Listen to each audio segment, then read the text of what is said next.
Hello guys, this is your friend Naruto Fanfictions and we are back with a new fanfic. Which is what if Naruto had full control over Chakra in the Chunin exams part 1.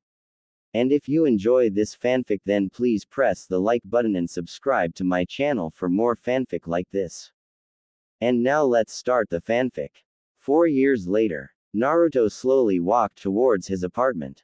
That alone was suspicious, at least in his case. And that was probably the reason why was he currently getting more hateful looks than usual.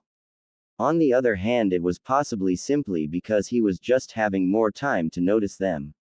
Normally he would run in his favorite orange jumpsuit and shout to everyone nearby, "I will become Hokage, you better believe it." Not paying much attention to his surroundings. Naruto moaned and started massaging his temples. He had headache. No, that would be underestimation. If Angry Elephant stomped on his head for 2 whole days, he would be feeling probably better. In reality it was so bad, that he even considered visiting hospital, but dismissed that almost immediately. The last time he visited that place he left it more hurt than when he entered it. And so it was one of the reasons why he walked towards his apartment, even though he should be in the academy right now. Naruto ignored another few scornful looks and pointing towards his person and clumsily climbed the stairs leading to his apartment. He somehow managed, not really realizing how, to enter his flat and to close it behind himself. Fuck. He cursed feebly. The now transformed headache to full-blown head-crushing pain was getting unbearable. Idiot. I am an idiot. He whimpered hopelessly. It was his own mistake. He should have visited the old man. And he should have done it a week ago when the headache was yet bearable. But then again, how could he know that it would become so serious? Hell, even yesterday was the pain kind of okay. Annoying, but okay. Come on Naruto, he commanded to himself. Go to old man, he will fix it somehow. Unfortunately, in the next moment someone drove screwdriver trough his head. At least it felt like it. His vision darkened, knees buckled and stomach twisted itself inside out. So it was only logical that he vomited all over his not-so-clean floor. Fuck. He cursed again, supporting his weight on his now dirty elbows. It was only his luck to fall into his own vomit. He grabbed a nearby chair and tried to raise, only to have hammer brought upon his head. His eyes shot open. He stayed still for a moment, allowing his brain to recognize his apartment and the floor, on which he was currently lying. His left cheek was wet. It was then that he took notice of the smell filling his kitchen. Smell of his own vomit. He scrambled quickly to his feet, cleaning his marinated left cheek, but instinctually slowed down as he recalled his headache. To his surprise, it was gone. Not completely, but compared to the previous experience it was practically non-existent. That is weird, he thought, trying to recall the sensation. It would be underestimation to say that he was surprised to have a memory, which was not his own, brought before his eyes. No, that's wrong, he thought as said memory settled itself back to its rightful place. He remembered it with the same clarity as he could see his own apartment. He saw himself or his younger self visiting Hokage Tower. He saw himself walking on a ceiling and recognized the man called Jiraiya. Then he somehow brought to existence a tale, and unlike his younger self he noticed their white faces and the utter horror settled on them. Then there was darkness. But it seemed that it was not all. There was more, much more. He watched himself walk through Konoha, as he found some scroll in trash behind academy and later study that scroll. He remembered that scroll. It contained tree walking technique. He remembered how he trained it and how he learned it. Where is that scroll now? Naruto asked, not realizing that he said it aloud. And the memory came. He saw his younger self to hide it under the loose plank of his floor in his bedroom, which he found month ago to that of memory. Without thinking he went, no he ran, into his bedroom and practically ripped that plank from the floor. His heartbeat pounding furiously. There it was. In totally same state as he remember putting it there. He picked it up and was about to open it, when he froze, his mind working furiously. This is a proof that all these memories are not false. This is a proof that everything in my newly recalled part of life happened. And, Naruto almost stopped there, seeing where his thoughts were leading, but in the end it was futile. His mind did not want to obey, and so he thought. And it is the proof that the old man, no, Hokage-sama, his mind was saying bitterly, betrayed me. He betrayed me. Naruto closed his eyes, feeling tears streaming down his face.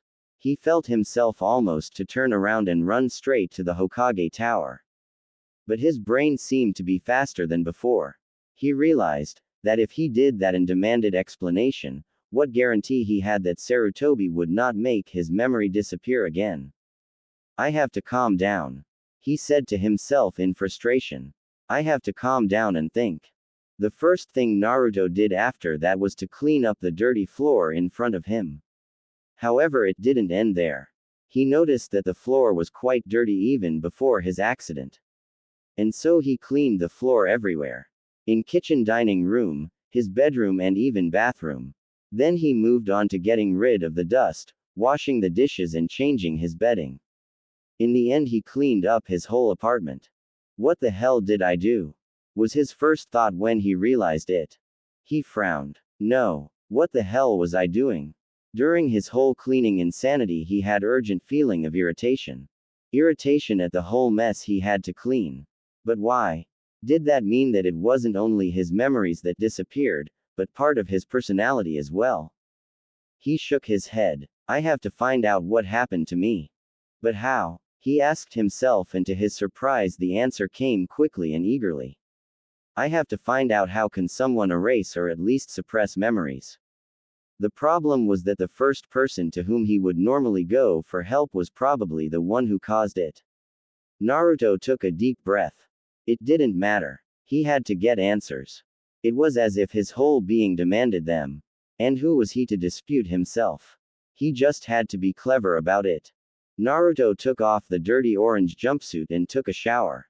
Then somehow managed to find another one which was clean. However, when he saw his own reflection wearing it, he paled. It was absolutely horrible. He was actually surprised that he was not blinded by it. It then took him about 1 minute to gather every single one of these atrocities and throw them out. Problem was that he didn't own much else. And so he dressed the few wearable pieces of clothing he found, mainly in black, brown and gray colors, and decided to go buy something. When he collected his trusty green frog wallet, with what little he managed to save, his mind surprised him again. It was actually weird. His mind seemed to work much faster. Before his recent headache experience, his mind worked slowly, almost sluggishly, especially when he tried to solve his academy homework. Now it was as if thick fog lifted from his thought process. Nonetheless, he certainly wasn't going to complain to anyone. And so he created, from little he had in the kitchen, makeshift hair dye. Naruto was really surprised. He already knew that the merchants sold him overpriced goods. Even his stupid and fashionably retarded old self managed to realize it. But only now he figured out how much less everything cost. At first he thought that someone would recognize him, but when even in third shop no one really showed any real interest in him, he calmed down. And so he bought few pieces from everything, mainly in dark or darkish colors. He didn't really care what color it had, as long as it wasn't anywhere close to orange. He simply figured that when he was studying academy, which in reality meant trying to become shinobi, he should avoid bright colors or really dark colors. If he wore utterly black jumpsuit in daylight, it would probably brought as much attention as the orange one. Naruto even managed to buy few sets of new kunais and shurikens. Again appreciating their much lesser cost. He ended his shopping trip by buying some groceries, including even some sushi, dango and ramen. He was hungry and so for once decided against being stingy. Tomorrow should be after all a hard day. He had some things to find out. Even dinner was surprise and shown Naruto that his quest for discovering means to mess with someone's memories was even more important. He found out that even his taste has changed. Dango and sushi tasted better, and almost all vegetables and fruit changed more or less its taste. He decided that he really didn't like artichoke. But at least one thing stayed same. Ramen. It seemed that it still would be his most favorite food. However, what little improvement it brought to Naruto's mood, it didn't last long. These changing tastes showed Naruto once more that his mind, brain, or whatever part of his body was responsible, was really messed up. The bell rang and cheers and shuffling feet followed. Naruto slightly smiled at the resigned look on Iruka's face. After all, he was just now in the middle of a sentence on different types of thrown weapons a shinobi can expect to meet in battle. And for once Naruto listened. He still didn't take any notes or anything. It seemed that it would be one of these static things, but at least he paid attention. It didn't took long and the classroom was empty. Only he and Iruka remained. And so Naruto made his way towards the Chunin. I have a question, Iruka-sensei, started Naruto with questioning look and cringed. The suspicious look on Iruka's face wasn't good sign. Is this some sort of prank, Naruto? Asked his teacher with narrowed eyes. No. Naruto shook his head. I promise. Just a question. He raised his hand. It seemed to have effect because Iruka smiled. Okay, then ask. Thanks, Iruka-sensei, nodded Naruto and proceeded with his problem. If you knew that enemy shinobi learned some sensitive information and you had to make sure that he would not be able to spread it and killing him would not be an option, what would you do? He asked, carefully watching Iruka's reaction. Huh, that is some question, Iruka chuckled in surprise. But to answer your question, it would depend on what would I have in my disposal, he shrugged. Okay then, Iruka-sensei, could you go through all options and I will tell you if that specific option would be available to you. It will be probably easier than the other way. Naruto sheepishly scratched his neck. Iruka chuckled again and smiled at him in patronizing way. Okay, I can do that. My first choice would be shinobi from Yamanaka clan. They have bloodline which allows them to manipulate minds. They can enter someone's mind and manipulate it to their will. Naruto frowned. He heard about Yamanaka clan before, and if he remembered correctly, there was even one of them in the academy right now. Not in his class, but there was one. And what is more, Hokage would certainly had the authority to order Yamanaka clan to do something to him. If this was really what happened, it would be real pain in the.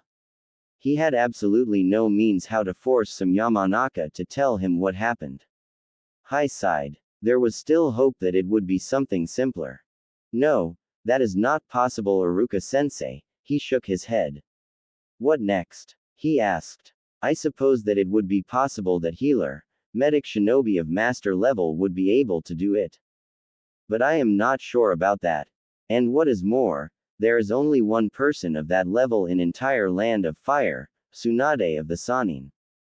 So no, that isn't a solution. Iruka dismissed the idea with wave of his hand and continued. Last option that I can think of would be the use of seals.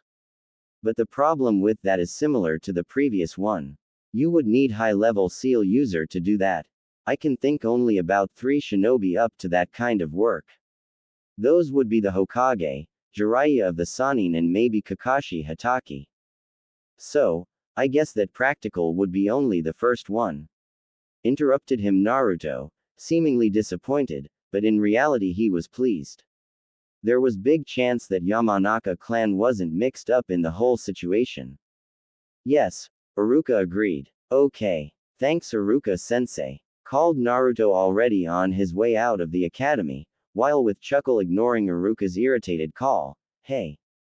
Naruto. What did you need it for? Naruto decided for now to ignore options number 1 and 2. He couldn't do anything about them. At least not now, when he was only 10 years old. And so he was on his way to library. His only worry was that someone would recognize him and kick him out due to his blonde hair. He had to clean it yesterday before going to bed. Partly because it smelled bad and partly because he didn't want to dirty his clean bedding. Naruto also figured that dyeing his hair would not be practical. It would probably brought lot of weird looks from Iruka and Sarutobi.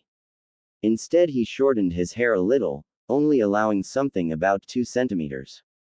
And with that and absence of his orange jumpsuit, he looked kind of different. Naruto entered the Shinobi Library. It was open only to shinobi and students of Shinobi Academy, and those had access only to genin-level books and scrolls. Naruto went immediately towards genin section. Anything higher and you had to prove your identity, which would be the end to his little mission. So, where to start? Naruto wondered, but it was decided for him. The library organization was trivial. There was only few section: general, history, taijutsu, genjutsu, ninjutsu and fuinjutsu. Unfortunately, it seemed that the last section was the smallest one. It contained only several scrolls and books. Naruto Saida shook his head. He had no choice. So instead of pouting, he took several of them to the table and started searching for anything useful. After 2 hours of slow reading, he figured that learning fuinjutsu was out of question. It was widely recognized as one of the most difficult disciplines known to the shinobi world. To get to the level where he would be able to mess with someone's mind would take probably at least a decade of hard work, if not more. And so he decided to start searching in 2 main directions. The first one, and also the most essential one, how to decide if there is an active seal on somebody. And the second, how to remove them. That allowed him to skip some lengthy guides to calligraphy, description of several basic tags and similar thing, thanks to the fact that it was totally useless since it all worked only with paper-based seals. But even with this he found nothing that day. And since he had to sign something and prove his identity to borrow anything, he decided to skip academy or return tomorrow. In the end, it took him 3 days to discover that a basic seal should be visible always. And the rest became visible when chakra was channeled to the particular part of a body where the seal was. Hence why was Naruto currently alone in an empty training area. He remembered from his tree walking training that channeling chakra could be quite explosive, and because he didn't want to damage his apartment, he decided to approach it carefully. Naruto stripped to his waist and tried to channel chakra to his left arm, just like he did during tree walking training. Nothing happened. What the hell? Naruto frowned. It was almost as if there was a wall obstructing any chakra he wanted to channel. Fuck it. I will break it if I have to. He growled and tried again. This time, however, in proper concentration pose. His will crashed into that wall again, but this time he didn't stop. Instead, he started increasing the amount of chakra channeled. Slowly and patiently he increased the pressure. At first there was only a puddle of chakra, then pond and lake. And the wall held. Naruto clenched his teeth and narrowed his eyes, ignoring beads of sweat trickling down his body. He closed his eyes and called upon a sea and every other little bit of chakra he could muster. The wall crumbled and any obstruction disappeared. Naruto's eyes shot open. He looked upon his left arm and there it was. 2 small seals marked his bicep, both ugly and black. And then he felt it. There was building of pressure in his left arm and one of the seals lighted up. There was a hiss and puff of smoke and the seal collapsed into itself. Naruto quickly directed his arm away from his body only to be thrown several meters back as an insane amount of chakra poured from his palm. Raw and crude but still powerful. Naruto slowly lifted himself from the ground and looked and checked his left arm again. There was visible only 1 seal. Bastards. He gritted between his teeth. They sealed even my chakra. In that moment Naruto's anger rose into staggering heights. But when it threatened to overwhelm him, bitter smile settled upon his lips. I know who and what they did to me and I will return it to them tenfolds. But before that I need to know why they did it to me. I need to know their reasoning, he thought. It was all nice to get revenge, but it would be kind of pointless if he would afterwards discover that there was reason grave enough to do something like this. Naruto sighed and unwillingly listened to his last thought. He needed to get rid of the rest of the seals on his body. That day Naruto didn't do much more. He was exhausted. And so he at least copied the seal on his arm and proceeded to get back home. It took him almost whole week to remove chakra suppression seals from rest of his limbs, and discovering that the other seal was designed to suppress physical strength and that it was possible to release with simple kai. He realized that the chakra suppression seals were probably put on him to prevent the discovery of the rest of the seals. So even seals as basic as the strength one weren't noticeable. Or at least it was part of the reason. There was, however, another problem. During the third day he discovered that he had one big and obviously complex seal on his stomach.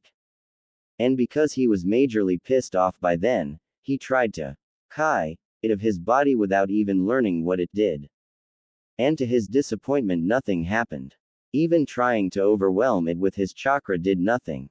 That meant that it was probably ridiculously advanced work, and to find something about it he needed advanced materials. But that wasn't possible right now. He didn't dare even to think about sneaking into Chunin or Jonin sections. He would be probably caught and quickly ushered before Hokage, which was the last thing he needed right now. So his current goal changed a little bit.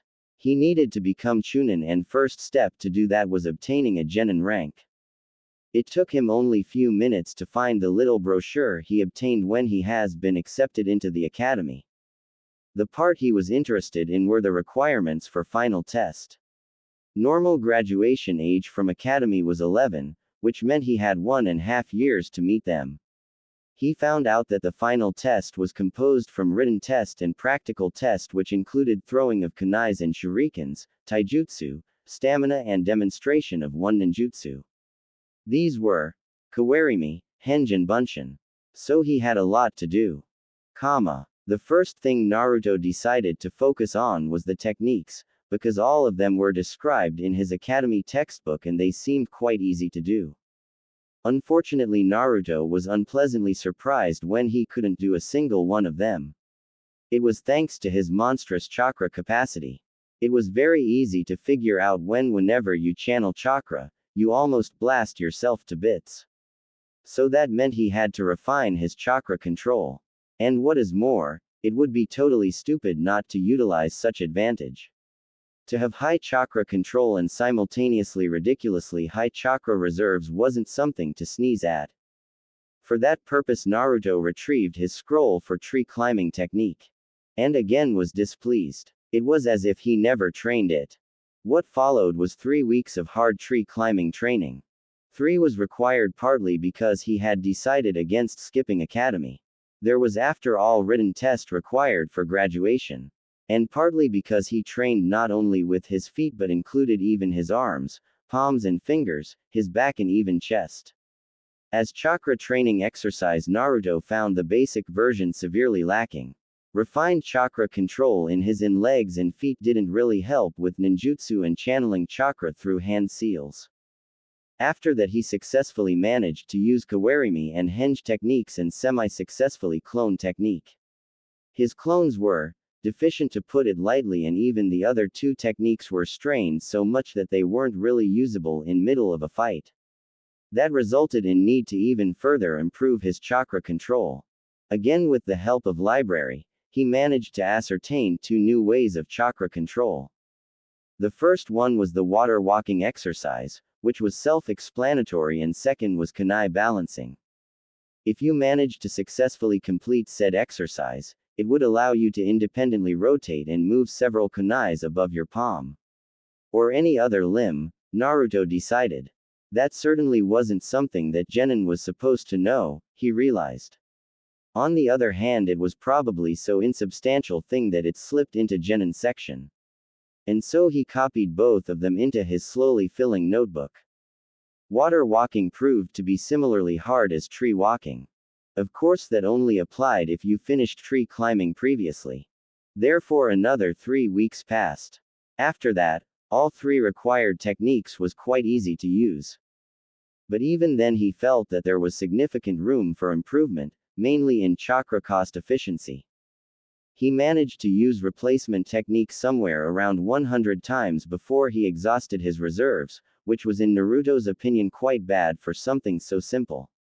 And so he decided to proceed with kunai balancing, but this time in long-term fashion, because there were other things to concentrate on. He assumed that he could make good progress with kunai balancing somewhere between 4 to 6 months. Naruto's taijutsu was simply horrible. He knew at least that much. What is more, he caught some of his teachers sabotaging it when they taught him. And because taijutsu couldn't be self-taught, he needed new teacher. At first he wanted to ask Haruka for help, but realized that in a village as big as Konoha, had to be at least several dojos available to public. It took him few days to choose from available options, but in the end he decided for dojo where some guy called Guy instructed small kids. Actually, Naruto was little older than most others, so he was little bit uncomfortable at first. That however changed very quickly. The guy's sensei was little bit weird fellow. In fact, he was so weird that Naruto was tempted to leave, but one thing made him to stay. That was the guy's zealousness towards the martial arts. If you showed him that you took martial arts seriously and was willing to work hard, he reciprocated it, and he reciprocated it in the most intensive way possible. Taijutsu wasn't something that could be speeded up. It took time and it took dedication, which Naruto showed 4 times a week with Guy supervising him. To save a little time, Naruto started skipping academy taijutsu lessons and instead worked on his kunai balancing. And so time passed. With Naruto's time filled with martial arts, academy and advanced chakra control exercise. During that time Naruto self-celebrated his 11th birthday and moved to upper class in academy. Naruto sat on branch of tree something around 10 meters above the ground and rested his head on its trunk. In 4 months there would be graduation and Naruto realized that he could probably pass if he wanted. If he wanted. He didn't really like any of his classmates and he even less liked the vision to be with them in one team. He didn't know if it was them or him, but he liked to work and train alone. One day, in spur of a moment, Naruto even looked in classes below him if there was someone more likable. But he found only one person who didn't seem to spout nonsense all the time there. It was girl named Tenten, and he found out, to his immense amusement, that she was obsessed with sharp and pointy things. He even managed to ask her for pointers how to properly throw kunais and shurikens. And in last few week he improved enough that he could hit bullseye 7 or 8 times out of 10 instead of 5. So yes, his skills were in good shape, but he didn't really liked his close future. Right now Naruto was working his way through a book describing his career option as a Chunin. He figured that if he didn't like Genin options, he should see what different options Chunin had. So far he had been positively impressed. Once someone became a Chunin, he or she could stay on their previous Genin team if rest of the team members weren't promoted. But usually that didn't happen because said Chunin couldn't enter Chunin exams with them. And so in similar cases where Genin teams joined and reshuffled according to the Hokage's wishes. Second option was to join some already existing team composed from Chunins or even Jonins, or even compose his own team. Chunin rank was high enough that there normally wasn't need for Jonin supervision. Such teams were created from minimum of 3 members to maximum of 5. That being said, the most common was 4, just like Genin teams. Such a teams took and completed mission in same fashion as Genins. Third option was same as for Genins. Chunin could be apprenticed to shinobi of at least Jonin level. And that shinobi had to have at least 10 years of experience and 3S ranked missions on his account. This was obviously the least used option. Next option was to be drafted to Anbu Corps, emphasis on word drafted. You had to impress Anbu members and they had to invite you. The last option was, if you don't count the possibility to leave Shinobi Corps, to become Hunter Nin. Such Hunter Nin could work alone or in team of fellow Hunter Nins and hunt missing Nins. Size of teams wasn't limited. Usually Hunter Nins were Jonins, but the possibility was there. Only limitation was, that if you wanted to hunt Jonin level or if you like an A-ranked missing Nin, you had to have on team at least 3 times as much Chunins and every single member of the team had to have completed at least 3 A-level missions. S-ranked shinobi were out of the question. If there was shortage of rogue ninjas, then they could take on normal missions. But that was usually not the case, and what is more, monetary rewards were usually quite large. Last bonus was that the hunter nins operated independently on Hokage, or at least in most cases. Hokage had after all authority to order to all shinobi, even hunters. Personally, Naruto liked the last two options. However, Anbu wasn't really an option. One couldn't set his goal on something that he had very limited means to affect. It could happen and it could not. So in the meantime, Naruto decided to move his focus onto becoming a hunter nin. Hey, Iruka-sensei, Naruto approached Iruka, this time in his office. Do you have a minute? Iruka lifted his head from some papers and greeted. Hello Naruto, what do you need? I have a question. Again. Iruka tilted his head. Yes. Naruto, like the last time, scratched his neck. It wouldn't hurt to act little bit closer to his old self. Iruka chuckled and sighed. Okay. Go ahead, he prodded. Okay. This one I think is easier than the last one, Naruto grinned. I want to know what you personally think, as a teacher, instructor and shinobi who already completed lots of missions, what is the most important thing which genin should know but doesn't learn in academy? You thought a lot about that, didn't you? Iruka smiled. What do you mean, Iruka-sensei? Naruto asked, honestly confused. You didn't got stuck or paused even once. So I think you had to really think about it, Iruka explained. Yes, you are right, Iruka-sensei, Naruto confirmed, shrugging. Okay Naruto, Iruka nodded. And you were right too. I can answer this question very easily, because I thought about it on multiple occasions. I even tried to incorporate it to academy curriculum, and obviously didn't succeeded, Iruka chuckled and sighed.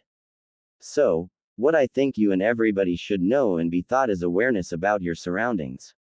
In the academy you are taught mainly how to fight, but nothing teaches you how to not let someone stab you in the back. How to avoid being ambushed and similar things, Iruka finished. Okay Iruka-sensei, you have good point. What would you then recommend to me to learn, so I can rectify that? This time it was Naruto who tilted his head and smiled. Iruka shook his head with smile and said, before I tell you that Naruto, let me ask my own question. Okay, Naruto nodded. Why do you ask this? I will tell you Iruka-sensei, but I want you to promise me that it will stay secret, Naruto said after a moment of thinking.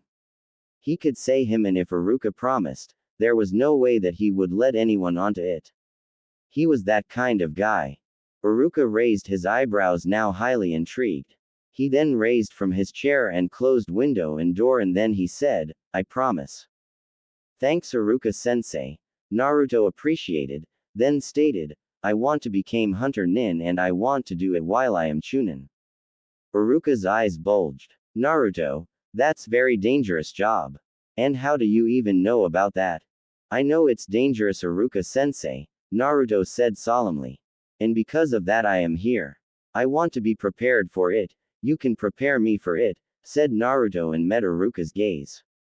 And Iruka held it. You mean it Naruto, don't you? He sighed after a moment. Yes. There wasn't anything else to add. Okay then, back to your question. There are 3 things I know of. The first one can be taught only by experience. After some time on mission you learn how the nature around you acts and reacts. For example, you will learn how forest acts when there is no one and vice versa. You will learn how to sense a proximity of other living forms, be it animal or human. If you became really good at it, you will learn even how to differentiate between them. But as I said, only experience will teach you that. Okay, I understand, Naruto nodded.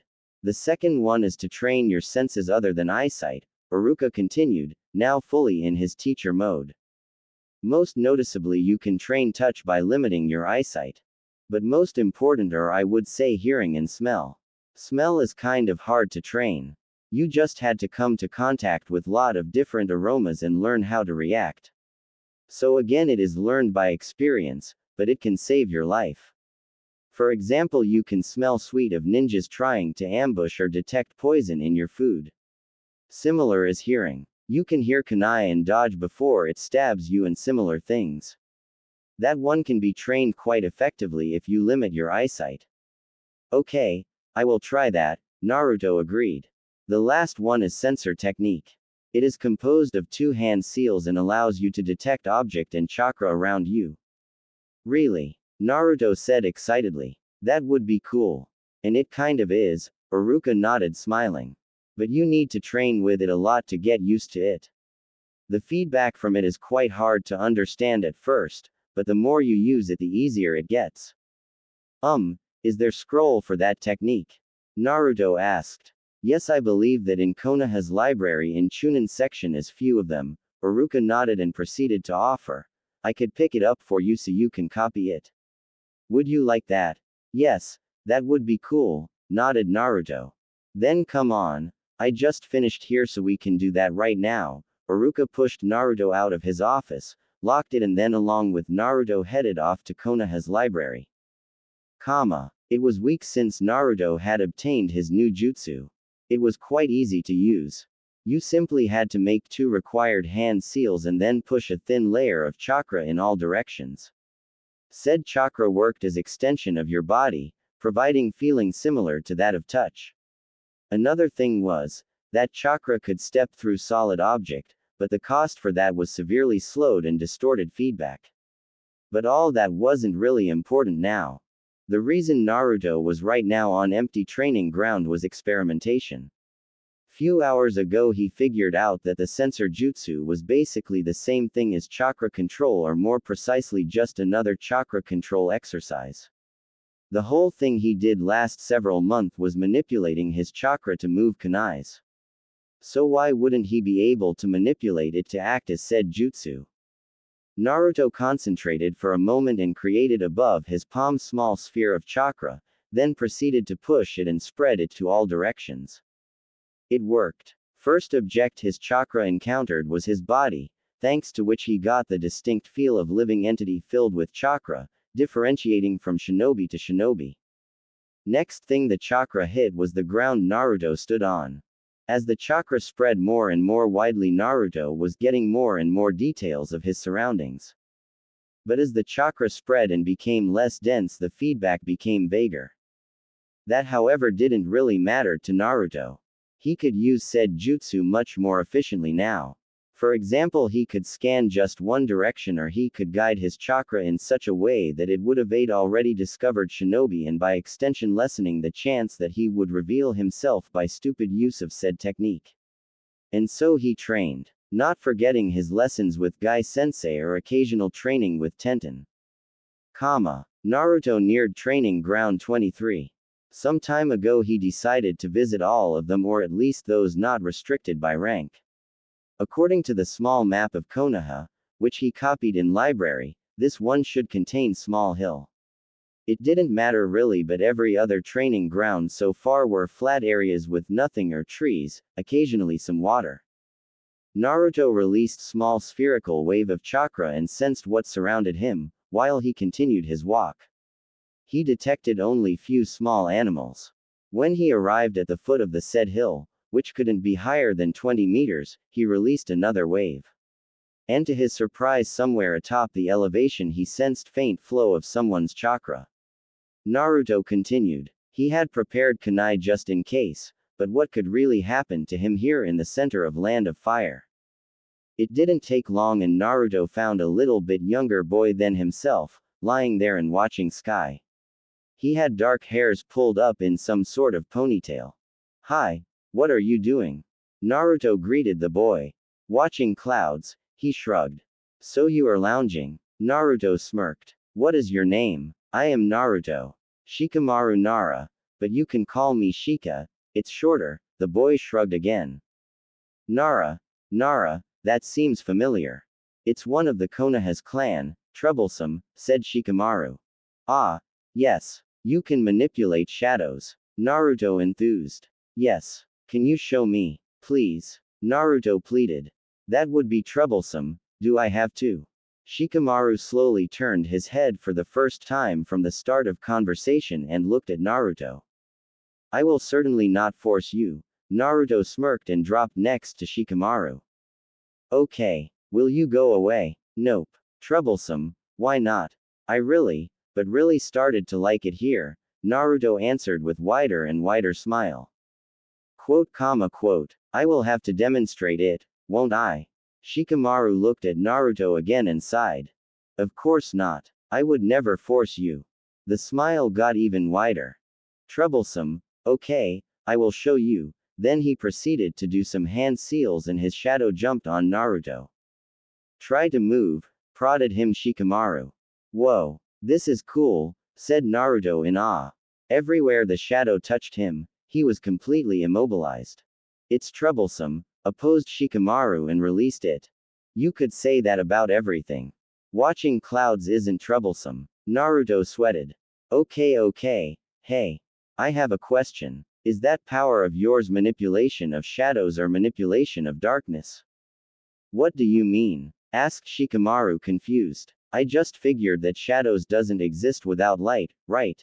So if you manipulated shadows you would be fucked if there wasn't any light. But if you manipulate darkness it should be okay. Got it, explained Naruto excitedly. Troublesome. I don't know, responded Shikamaru with frown. How come? Naruto's eyes widened comically. Never tried it, shrugged Shikamaru and Naruto facepalmed. Then try it when you get home today. In some underground room or something. I bet you have some in your clan compound, advised Naruto. Okay, but it is still troublesome, sighed Shikamaru. Okay Naruto, show me your bunshin technique. You will need to create at least 3 correct clones, alright? Asked Iruka. Got it. Naruto nodded, then proceeded to make 3 required hand seals. Next moment there were 3 clones, each of them exact copy of Iruka. Very nice Naruto, nodded Iruka and written something into his notepad. But why didn't you say the name of the technique? Naruto frowned. Is that required? Because if so, it is stupid, stated Naruto and crossed his arm on his chest with stubborn expression on his face. No, it isn't necessary, but what you did isn't something usual for genin, explained Iruka. But back to your exam. You managed to get 65% score in your written exam, 70% in taijutsu, 70% in throwing and 100% in ninjutsu, Iruka said. Naruto frowned. Someone evidently sabotaged him again. His taijutsu wasn't best in the world but he worked really hard to get where he was. He expected to score somewhere around 90%. And in throwing at least 80, he after all hit 17 from 20. Written score seemed alright, probably because it was Iruka who graded it. So your final result is 76% and you ended up in 5th position in your class, Iruka said with smile, then throw him his headband and added, Congratulations, you passed.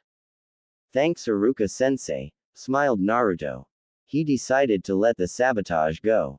He passed so it didn't really matter. What is more, there was even one positive to it, he will be underestimated. Yesterday, the day after graduation, all new genins were split up into teams. And so Naruto currently lay under a tree in training area number 3, waiting for his teammates. He had closed eyes, concentrating on his new experimental use of sensor jutsu. In the last year his chakra reserve significantly grew up. He didn't know why, but they simply did. And because of that he was trying his sensor technique in a new way. Instead of sending one thin layer of chakra, he continuously released minuscule amount of chakra in all directions. The amount of chakra released was so small that he could maintain it probably for several hours before he suffered chakra exhaustion. Thanks to that, he could obtain feedback from his surrounding in real time and what is more, it disabled the option that he would miss something. Of course, there was still the problem with detecting what was underneath him, but that was a problem for another day. On the other hand, the feedback was thanks to thinness of released chakra incredibly vague. But in Naruto's opinion was even then very beneficial. If maintained, it would be very hard to surprise him. Right now, he could detect chakra to a distance somewhere around 140 meters. If said chakra was strong and dense, then even further. Naruto sensed something. Behind his back, inside the forest appeared someone. That someone slowly moved towards the edge of a forest and there stopped. Then disappeared. Naruto frowned. He was wrong, the chakra didn't disappear, it just seemed that it simply weakened. It was then that Naruto understood. That someone had to suppress his chakra.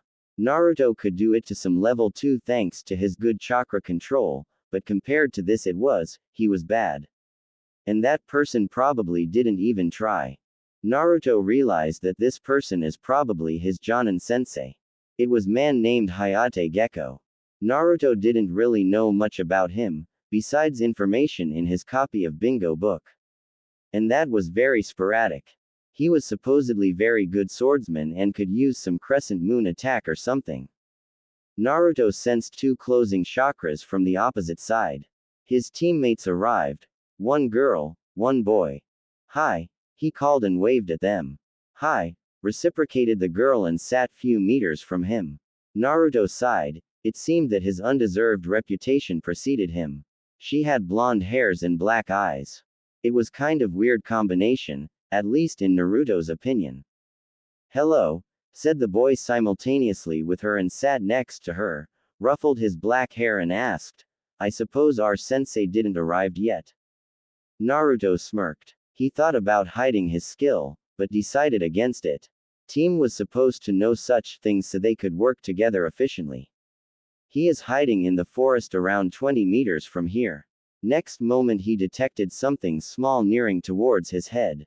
So he rolled to his side, now facing his teammates and pretending ignorance. Something struck the ground behind him. When Naruto looked, he saw a blunted kunai. He smirked again. Their sensei stepped from the forest.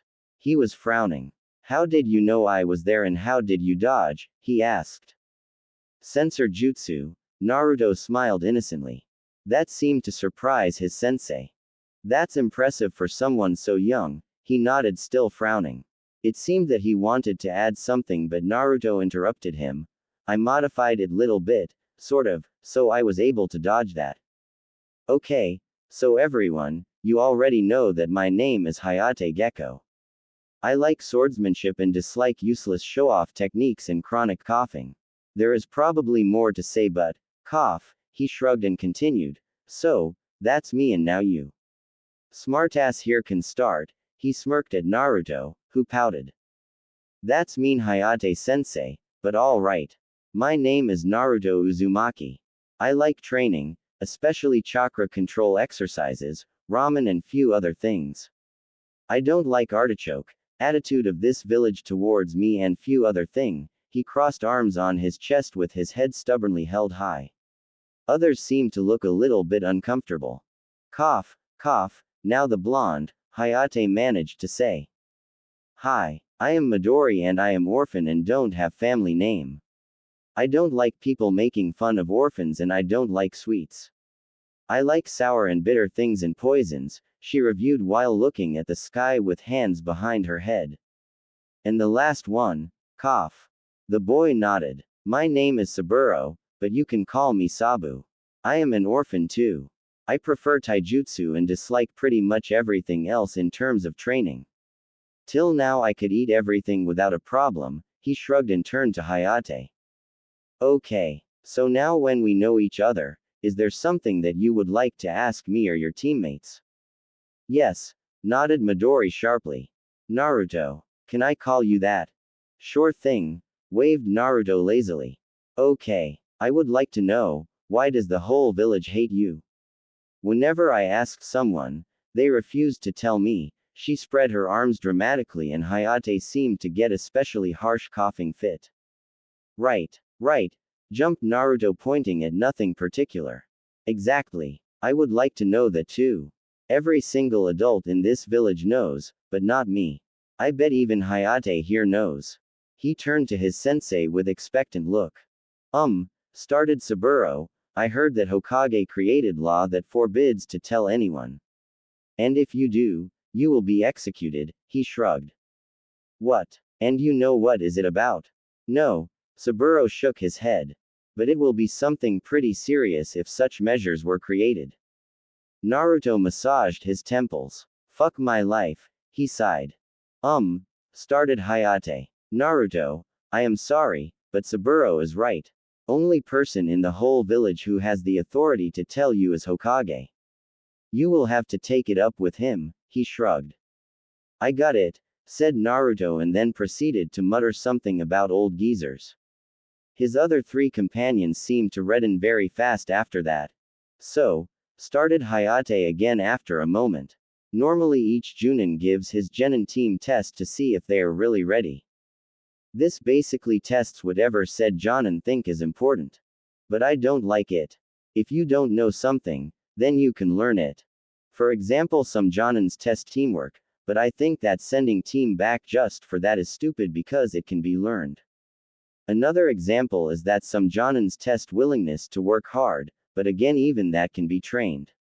Maybe not easily but it can, he smiled mysteriously and continued, but back to the mentioned test. Instead of that I will individually test your skills because I don't really trust Academy to do their job correctly. If you all pass, then you will become my genins. And I am telling you right now, that I will work you into the ground. Got it? They nodded. I asked if you got it. And if I ask you something I expect you to answer. And for that matter you will call me Hayate-sensei, is that clear? His voice dangerously lowered. They gulped. Yes Hayate-sensei. Good. So to the first order of business, he pulled out of somewhere sealing scroll and unsealed its content. This, he waved to the ground as your new genin uniform. Each of you gets 3 sets, of course only if you pass, and I expect you to wear it. Only thing you get to choose on your own are boots. You can wear open shinobi sandals or standard shinobi boots. I prefer the second option, he pointed to his feet. As you can see they are closed. He looked at them. Yes Hayate-sensei. They chorused. Good. So, now comes the examination of you skills. They passed. After Hayate-sensei tested if their academy skills was okay, he confirmed that they passed and proceeded to have training spar with each of them. That hurt a lot. Naruto's and Saburo's taijutsu was on similar level, but unlike Naruto, Saburo had obvious talent for it. Naruto suspected that it was only thanks to Guy's lessons that he could match his teammate. If Saburo trained with him, he would probably become very strong very quickly. Midori was weaker than them in regard of taijutsu, but then proceeded to show her dominance in throwing, when she without any sign of trouble hit everything. Spars went in Naruto's opinion quite good, but he couldn't really judge it himself. It was 7 in the morning and Naruto headed towards their designated training ground. He wore his new genin uniform completed with standard shinobi boots instead of sandals. Wet areas won't be a problem anymore, he thought. Somewhere along the way his teammates joined him and so they were currently chatting. Hey Saburo, I could show you where I train taijutsu, Naruto offered. What do you mean? You didn't train in academy? Saburo frowned. No, I trained in dojo for public. They don't really like shinobi there so you would have to redress a little, but I think that the guy sensei could really help you. Unlike me you have a talent for it, Naruto shrugged. I would like that, Saburo nodded.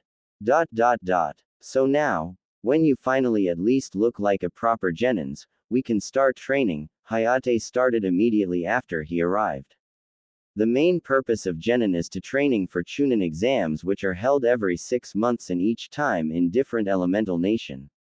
I will set a limit of skill each of you will have to accomplish. Only then I will consider to signing you up for them. Got it? Yes Hayate-sensei. Good. So I want you to know and be able to use in middle of fight several jutsus. The 3 academy ones you already know, and to that you will add Shunshin technique. Normal version requires 1 seal, but I want you to be able to use it without it. The same thing goes for Kawarimi. It is necessary skill if you want to use these efficiently, understood? Yes Hayate-sensei. Next thing is chakra control. All of you will be able to do the tree climbing and water walking and you will be able to do it while fighting. Next you will learn how to dispel genjutsu and after that, Each of you will learn clone technique particular to their elemental affinity. Another thing are missions. Every genin is required to complete 25 D-ranked missions before the team can do C-ranked or participate in Chunin exams. Understood. Yes, hate sensei. And between all this, you will be improving your taijutsu. Every shinobi should know this all and be very good at it. If you want to train something else, do it in your spare time or after you learn everything I want you to. After that I will very gladly help you with your personal specialization. Yes, Hayate sensei. Good. From now on we will do every other day 1D ranked mission. And between that train, then he proceeded to do several seals and created some type of clone. This is shadow clone technique. It is forbidden jutsu and Hokage personally have to allow you to learn it. It has many benefits but to that twice as much limitations. The main benefits is that it is perfect copy of you, therefore I will be occasionally using it to train you in separate groups. Right now Midori and Saburo will go train with my shadow clone their chakra control, and because Naruto is far more advanced in it I will start teaching him Shunshin and how to manage to do it without seals. Yes, Hayate sensei, they again chorused. Then Naruto's teammates were led by their sensei's doppelganger somewhere else. Okay Naruto. This is how Shunshin looks like, Hayate said, and the next moment appeared several meters away from his position, while on his starting position appeared cloud of green leaves. That's cool and should be really useful, Naruto nodded. It is. Show me if you can do it. Yes, Hayate sensei. Naruto did required seal and channeled his now obedient chakra. He felt rush of chakra and then he was swarmed with leaves. When everything settled he was still on the same spot. Hayate chuckled. You did typical mistake. During the channeling you need to focus and actually move towards the spot where you want to appear. Naruto nodded and repeated whole process. He felt again the rush of chakra, so he moved. It was simply incredibly speeded up movement thanks to chakra he channeled through the required seal. Naruto reappeared next to Hayate. Very good Naruto. As you probably guessed, the Ram seal channeled your chakra from your chakra network to your whole body, increasing shortly its physical attributes so you can move more quickly. Problem is that the movement is so quick that it cannot be really coordinated, or at least not by normal means. That means that you can use it only to move in straight lines.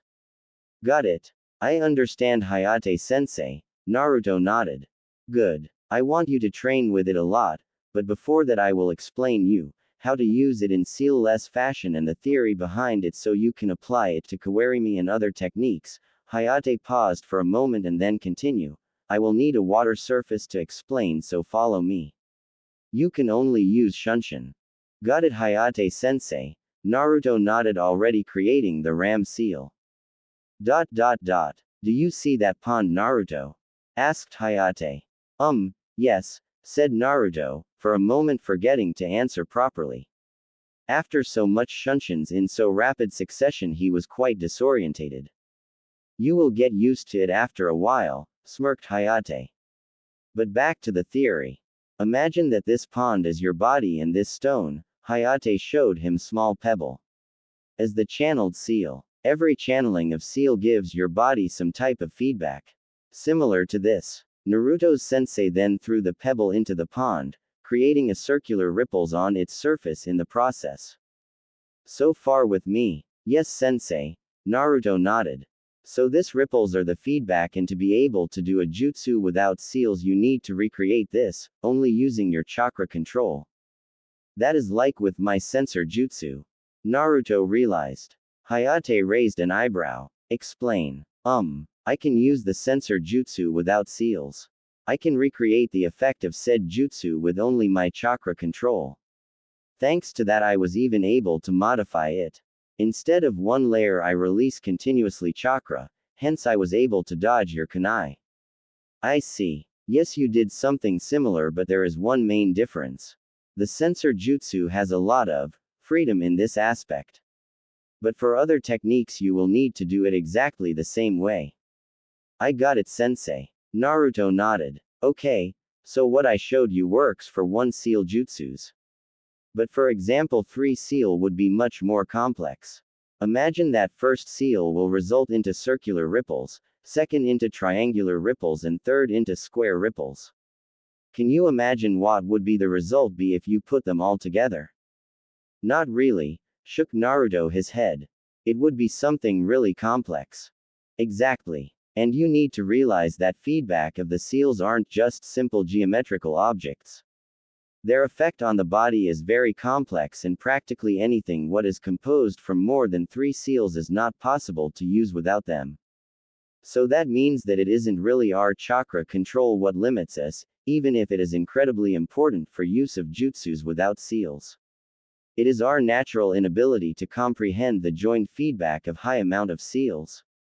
Naruto scratched his neck in frown. Very impressive, Naruto. That is exactly it. Kawarimi needs 2 seals, so that means that to recreate the exact effect of it will be harder than with the Shunshin.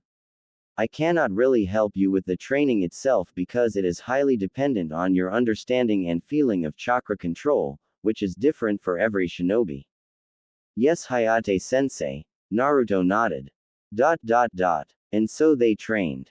It became very soon their normal routine. Get up, do physical exercise and spar for an hour or 2. Then depending on the day, they took some disgusting D-rank mission or worked on their chakra training or seal-less techniques. For Naruto it was mainly the second one. When he had time he along with Saburo and to their surprise even Midori visited Gai-sensei. It didn't took long and Saburo became the best taijutsu user in their team, while Naruto led it in chakra control and seal-less techniques. And Midori assumed the position of their ranged poisonous support. After 2 months they moved to spar on water surface or playing tag only with Shunshin and Kawarimi, which Naruto clearly dominated even though his teammates teamed up on him. He became so good with Shunshin that he could even modulate the amount of leaves left behind him. And he thought that it was only logical that burying his teammates in leaves became his new favorite pastime. Similar thing Naruto managed to accomplish with Kawarimi. He could change the size of object he switched with. Normal use required something of similar mass as his body, but he could increase or decrease that amount if he compensated the difference with his chakra. When they became too tired to move, they worked on dispelling genjutsu, which was in Naruto's opinion quite trivial. During that period of time Naruto gained another year on his belt and was now 12 years old. Arg. Naruto cried and shot up in his bed looking frantically where he was. It took him several moments to calm down, while muttering. It was only dream. Just stupid dream. Naruto stood up and got rid of his in sweat-drenched pajama, intending to take a shower. Lately he had these nightmares more often. All of them similar. He always was in Hokage's tower, pinned to the large mahogany table. While Sarutobi and Jiraiya placed on him one evil seal after another and the whole time laughing evilly. Naruto hated it. He hated to feel helpless. After shower Naruto had breakfast. Their sensei gave them 2 days to rest and Naruto intended to visit Shikamaru. They didn't meet very often, primarily because Naruto was really busy. And so he wanted to remedy that. Naruto neared the hill where he met Shikamaru the first time. It was just a little after academy normally ended and so he figured that Shikamaru could be there.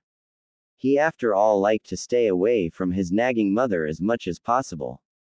Naruto was right. He had felt Shikamaru's now already familiar presence from quite a long distance. Hi, he greeted. Hi, Shikamaru responded. So how is academy? Naruto asked. Troublesome. Why I even ask? Naruto chuckled. So Shikamaru, now that you manipulate darkness and not shadows I have got an idea, started Naruto. What is it? Asked Shikamaru slightly intrigued. Naruto almost never said stupid things. That shadow of yours has physical manifestation if it can hold me, right? Shikamaru nodded. So I figured that it should be possible to use it as an armor too. For example, if I was about to stab you in your arm, you could move that shadow to that place and stop it or at least slow it. And if you wear long sleeves, there will always be some level of darkness on your body, Naruto finished. That should be possible, Shikamaru agreed but added. But I am concerned about the chakra consumption. That could be problem, but to me it seems the same as holding me in place. For that you need chakra too, and it should be irrelevant if you focus on whole body or one point such as the tip of the kunai. In the end it should be equal. Yes, that's true, but I meant it more along the lines that if I start spending chakra on this, then I won't have enough for catching anyone. It would be practical only as a failsafe measure. Not something that should be used daily. You have a point, sighed Naruto. I always forget that not everyone have so much chakra like me. Do you want to get something to eat? Asked Shikamaru. Sure, shrugged Naruto. Then follow me, said Shikamaru and got up. Shika, where are we going? Asked Naruto. He didn't know this part of Konoha very well. You will see in a moment, we are almost there. Okay. It didn't take long and they come to a large house. No, it wasn't one but several houses, and by the look of things, the owners were quite wealthy. We are here. Welcome to the Nara clan compound, Shikamaru smirked. Shika, I don't think that this is good idea, said Naruto and tried to move away from the gate, but couldn't. Shadow possession success, smirked Shikamaru and without waiting entered. Naruto unwillingly following him. Shika, let me go, pleaded Naruto. If some clan accused him of entering their property, he would be in real deep shit. Sorry, but every time I tried to invite you, you somehow managed to sneak away. So I had to trick you, he smirked again. Shikamaru, I noticed that most people don't like you, I am not blind, you know. So I want to know what my family has to say about you, he shrugged. And don't worry, you are under my protecting while you are here. Okay, sighed Naruto. He could probably in few minutes overpower Shikamaru, but then they would be already inside. But you are still a sneaky bastard. He pouted. Thank you, smirked Shika. Fuck you, groused Naruto. Shikamaru entered one of the buildings and led him through several rooms until they come across enclosed garden and then proceeded across it to some sort of dining room. Sit, Shikamaru offered, pointing to some comfy-looking chairs and table on the other side of the room. Shika, is it you? Called feminine voice from somewhere. Naruto almost used his censor technique, but stopped himself. That would be probably quite rude. Yes, mum. I have friend with me, he responded. After few moments a woman with dark brown hair and brown eye entered the room. Mum, this is Naruto. Naruto, this is my mother Yoshino Nara. Shikamaru introduced them in quite formal manner and then took one of the chairs next to Naruto. Hello Nara-san, greeted Naruto uncomfortably. He didn't really know how to properly act or talk. Hello Naruto, she nodded. Do you have a second name? The name seems familiar to me, she asked. Naruto paused, thinking up name, but Shikamaru didn't give him a chance to. It's Uzumaki. Naruto Uzumaki, he said. And just like that Shikamaru's mother pursed her lips and narrowed her eyes. You see Shikamaru, I told you that this isn't good idea. Naruto said and scrambled to his feet. I will just leave, I don't want any troubles, he bit it out in frustration. Why would you react like that Uzumaki Naruto? Asked Yoshino with tilted head curiously. You ask. Naruto snapped. All of you have some convoluted reasons why you don't like me. I would really appreciate if someone fucking finally told them to me.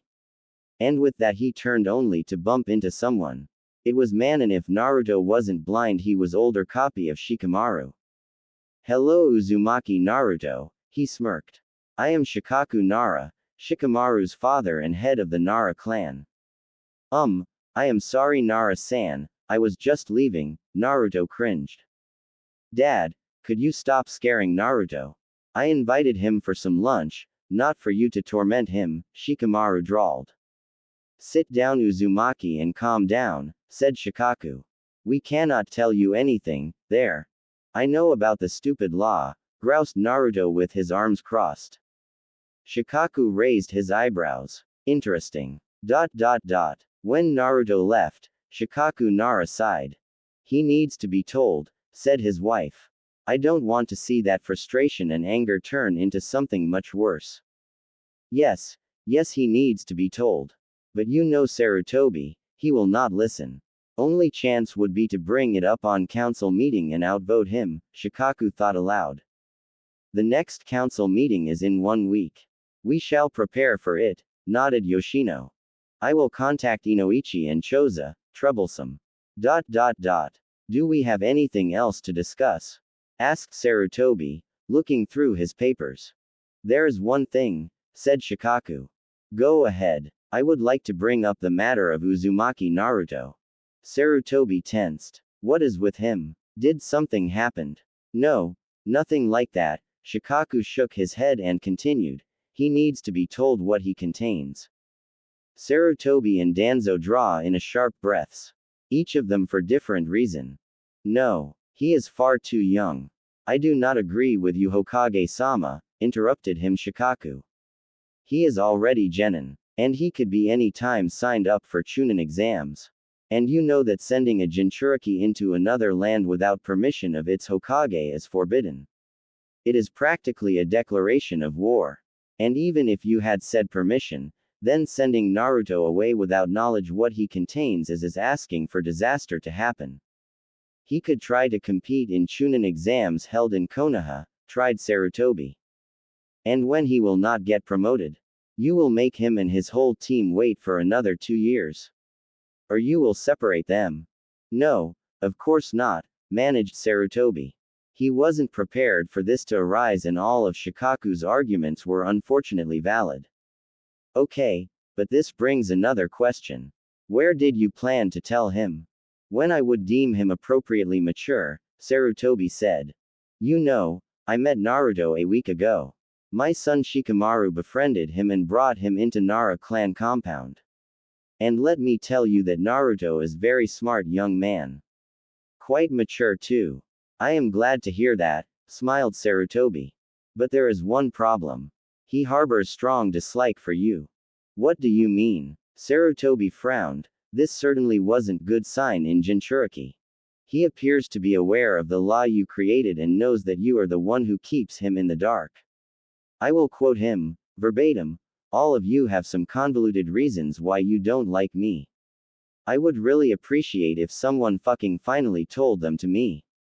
There was gasps around the table. Even though Shikaku Nara contacted his friends and asked them for support, he didn't describe the situation in so much details. Ha ha ha, laughed Sum. I am surprised that we didn't hear something sooner. I met him personally a few times in the town when he was still in academy and wore that disgusting orange thing. To put it lightly, the civilians did not like him one bit. It's no wonder that Uzumaki is fed up with it. I agree with Shikaku. He needs to know. I think that there is nothing left to be said. Let's vote, said Hiyashi and raised his arm. I vote for telling him. Me too. Same. Seconded. Tell him. Agreed. There is no need to vote anymore. Result is clear. Uzumaki Naruto will be informed of his status, said Danzo smirking. He didn't gain anything really, but for once he agreed with others. Informed Jinchuriki was better than the other option. He turned to the corner and said, Neko, immediately bring Uzumaki Naruto. The next moment said Anbu disappeared. Sarutobi sighed. He really didn't expected this to happen, but maybe it was better this way. Shikaku brought up valid reasons, and even though he wanted protect Naruto, village was more important. So, started Hayate as usual. You have completed what I assigned you. Only part which remains to be addressed are the elemental clones. The clone you know from academy is woefully weak and they isn't really usable. Hence the elemental clones, which are strengthened with elemental chakra. Understood. Hayate finished. Yes, Hayate-sensei. Good. I have brought several chakra-sensitive papers. Hayate passed 2 to each of them. The papers with small number 1 in their corner will identify your primary, or if you want, your strongest elemental affinity. The papers with number 2 will identify the second strongest element your body is attuned to. They are designed in such way as to ignore your primary element. Got it. He asked. Yes, sensei. Okay. You first, Midori. Said girl nodded and channeled her chakra to the first paper. It burned. The second one liquefied. Fire and water. These are quite common in Konoha but certainly not together. In reality, I don't think there is anyone with the same combination, said Hayate. Naruto, now you. Said blonde channeled his chakra to the first paper. It was shredded. The second one turned to stone. Wind and earth. The wind seemed especially powerful. The combination is well balanced. Offensive and defensive element. And wind is quite rare around here. Saburo. Saburo was quite surprised when both his papers turned to stone. Very strong earth affinity. And do not be discouraged that you have only one. So. I have question, sensei, said Naruto. Yes. Does Midori have bloodline? Water and fire should give steam, shouldn't it? Good question. Midori may and may not have bloodline. She can certainly create steam, but what is important is how. If she creates steam while using two different techniques, then it's called collaboration technique and it is not bloodline. True bloodline acts as completely new element. That means that Midori here would be able to create steam by using some steam technique. The problem with that is that there aren't much known steam techniques. I would recommend to you, Midori, to ask Hokage if there are some steam jutsus in archives, so you can test if you have bloodline or not. Yes, and thank you, Hayate sensei, I will do so, she nodded. Okay, but do so only after you will be able to use both affinities separately. I suspect it will take 1 year to be able to use both clones. After all, to wake up an affinity from its dormant state isn't easy. That goes for Naruto too. And word of advice for the future. Do not talk about it. Bloodline users are highly sought out. We do not want Midori to be kidnapped or something. Understood? Yes, Hayate sensei. Good. Here are scrolls that describes how to wake up your affinities. And scrolls for your clone techniques. If someone will have troubles, then come to me and I will try to help you. I have fire and earth affinity, so I will be able to help each of you with one. But I want you to try to figure it on your own first. Yes, Hayate sensei. Next moment, masked Anbu appeared few meters away from them. What do you need, Neko? Hayate asked. Uzumaki Naruto was summoned before Shinobi Council of Konoha. Immediately, Anbu stated, obviously a woman. Everyone looked at Naruto. He gulped and asked stupidly, which way? Instead of answering, he was grabbed and shunshined away. She was scary, said Midori. Yeah, agreed Saburo. You don't know even half of it, chuckled Hayate. Naruto was unceremoniously dropped to the ground and had lot to do not to fall. In the end, only his tree walking saved him. Naruto, it's nice to see you again, greeted him Sarutobi. Hokage-sama, Naruto slightly bowed. Then checked others. Nara-san, he bowed to him as well, not really knowing protocol. Neko-san said I was summoned. He asked. Yes, you was, answered Danzo. This council decided that you will be informed about your status. I don't understand, asked Naruto confused. The reason why you are despised, continued Danzo. Naruto looked at Hokage, but Sarutobi wasn't looking at him. Instead, he seemed to read some papers. Stop this, Danzo, growled some dark-haired woman. Uzumaki, I am Sume Inuzuka, head of the Inuzuka clan.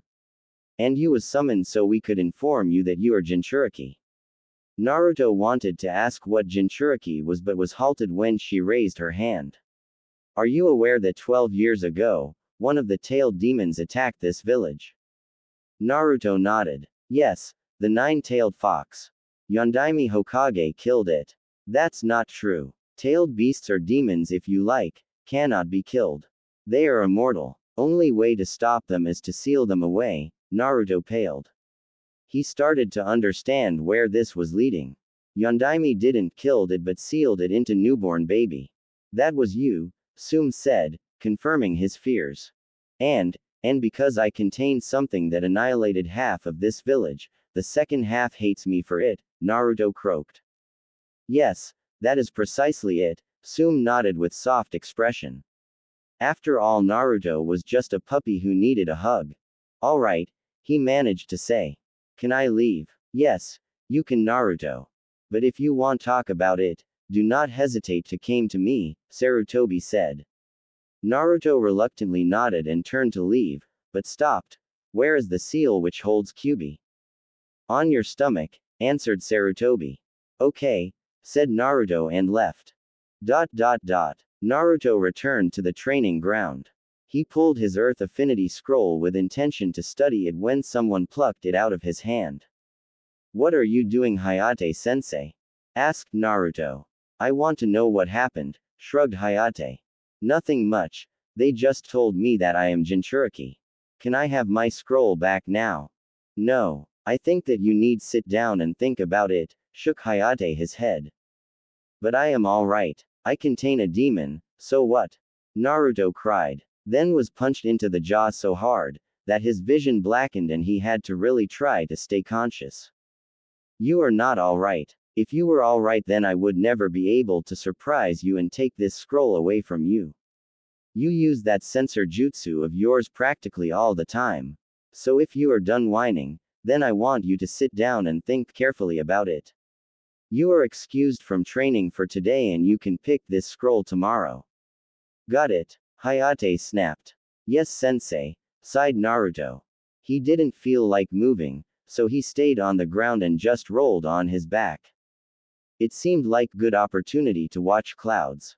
He sighed again. So he contained the strongest of the tail demons. What does that meant? Yondaime put that seal on his stomach when he was just a baby. So, that meant that it wasn't Sarutobi or Jiraiya who put that seal on his stomach. And that meant that he didn't really needed to get into Chunin section of library, because he certainly didn't plan to release the demon. Naruto froze. He tried to release it with simple Kai and didn't succeeded, but that wasn't really relevant. He almost annihilated the whole village just because Hokage didn't tell him. Naruto laughed. It was probably pretty hysterical laugh, but he didn't care. And so he laughed long and hard. And when he calmed down he had to start again because he heard. Sensei, I think that Naruto lost it. When Naruto finally calmed down, he didn't move. Yes, he felt better now, but there was something missing. And then he understood. He understood why Hokage and that man Jiraiya put those seals on him. They were afraid that he would turn into Kyuubi or that he would release it. So yes, he understood, but why would they put on him these mind alteration jutsus? They did it probably just because they were afraid or something. Naruto thought about it more but could not bring himself to forgive them. Yes, he could forgive that they sealed his muscles and chakra. He could understood that, but his mind was something sacred to him, something untouchable. And they just came and invaded it. No, he couldn't forgive that. He could never forgive that. At least they could try explaining it to him that he had to be careful and not alter his body. Naruto sighed and stood up. The situation was better than before. He didn't need it anymore to research boring fuinjutsu. And there remained just one more thing on that list. Hokage and that Jiraiya had to pay for what they did. He didn't know how or when, but they would. Naruto took a deep breath and closed his eyes. Yes, life was good. 6 months later, Naruto leaned back, dodging a punch aimed to his temple. He jumped back while throwing several vicious kunais to Hayate's face. His sensei deflected them and closed on him again, only to meet empty spot when Naruto swapped places with one of the kunais. Hayate was saved from getting stabbed in the back only by ridiculously fast sword parry. Next moment Naruto disappeared in thick cloud of leaves. Without thinking, Hayate switched places with nearby trunk, only to see it almost shredded with several shurikens. Hayate sweated. These sparring lessons with Naruto were getting very dangerous. Naruto tore through the still falling leaves and closed on him, only to be met with Hayate's quick sword. Hayate realized his mistake too late. Two-hand tore from the ground and pulled him down, only leaving his head above ground level. The Naruto, which got stabbed with sword, slowly crumbling. Hayate sighed and dispelled himself. He could get out. He knew the jutsu, but it was late and he was tired, or more precisely his chakra was running out. The real Hayate stepped into the spar area. That was good, Naruto. Your style of fighting is very annoying to deal with. What is more, it will be quite chaotic for someone new, he said approvingly. Thanks, sensei, smiled Naruto slightly. But word of advice. That last jutsu which you somehow managed to learn in your already full schedule, Hayate narrowed his eyes, but continued, is good, but do not use it against Earth users. I could free myself quite easily. Your only option in such case is to kill him or something along those lines. Got it. Yes, sensei. I knew that already. Naruto shrugged with sigh. What is the matter, Naruto? Normally you are much more energetic. Hayate asked. It's just that I don't really know how to bring the fight to you. Not just you, but even Saburo. He is already several miles ahead of me in terms of taijutsu, so I have to depend on throwing, clones and such things. I know I am kind of good in taijutsu for my age, but that's it. I will not get much better in it. In last few months I hit a wall and my taijutsu is stagnating, Naruto shrugged. Then drop it, said Hayate. What? Exclaimed Naruto, his eyes bulging. Not everyone can be good in taijutsu. Even I am not that good at it, and that is why I picked up swordsmanship. And for that matter you could try it too. It would be something I would be really able to help you with, Hayate offered. Naruto seemed to think for a moment and then smiled. I would like that, thanks sensei. Then it's decided. We will start tomorrow. Do you know what this is? Asked Hayate his students. A mission scroll, asked Saburo. C rank. Tried Naruto hopefully. Correct, smiled Hayate. I think you are finally ready for them. So from now on, we will take one C ranked mission every 1 or 2 weeks, depending on how long each will take. It was about time, said Saburo. Finally something else than D rank, added Naruto and clasped his hand in theatrical prayer. Yeah, finished Midori while polishing her nails. All right, you lot. Stop being melodramatic and move. This mission will take 2 days, and that only if we move quickly.